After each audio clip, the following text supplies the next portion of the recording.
देखिए, आजकल क्षत्रिय होने का उन लोगों ने ठेका ले रखा है जिनकी जाति का 13वीं शताब्दी से पहले कोई अस्तित्व नहीं था।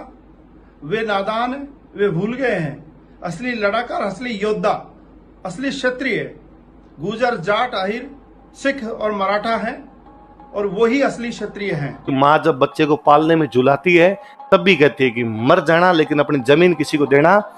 इसलिए हम 3rd क्लास से सुनते हैं कि इलान देनी आपणी न हालरियो हुलराय, कोई पूत सिखाने पालने न मरण बढ़ाई। राजस्थान का इतिहास नहीं है, रक्त रंजित है, खून पिया इस धरती ने, इसलिए बारिश की आवश्यकता महसूस नहीं हुई कभी।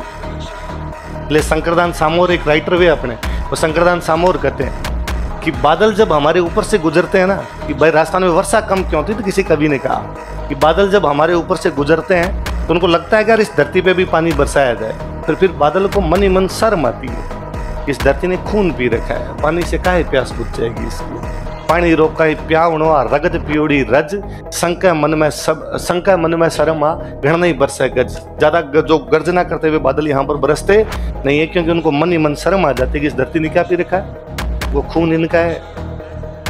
इतनी सारी लड़ाइयाँ लड़ी है, तब जाके राजस्थान बच पाया भाई साहब। तब जाके कोई 500 साल तक यज्ञों को, मंदिरों को, मूर्तियों को, गायों को, महिलाओं को बचा पाए थे। संस्कृतियों की, देशों की, सभ्यताओं की रक्षा करने के लिए मरना पड़ता है। डांगर न घिरे दकल्यां जब लठ है खेत रुखा लीजिए।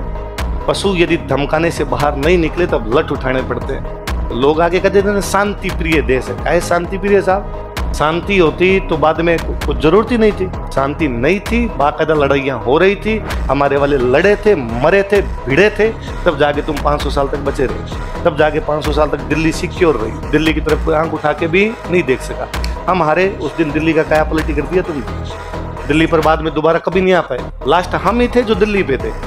हमारे बाद में दिल्ली हमेशा विदेशियों के पास रही है। हमारे बाद में पृथ्वीराज चौहान के बाद में दिल्ली किसी हिंदुस्तानी के पास आई तो जवाहरलाल नेहरू है।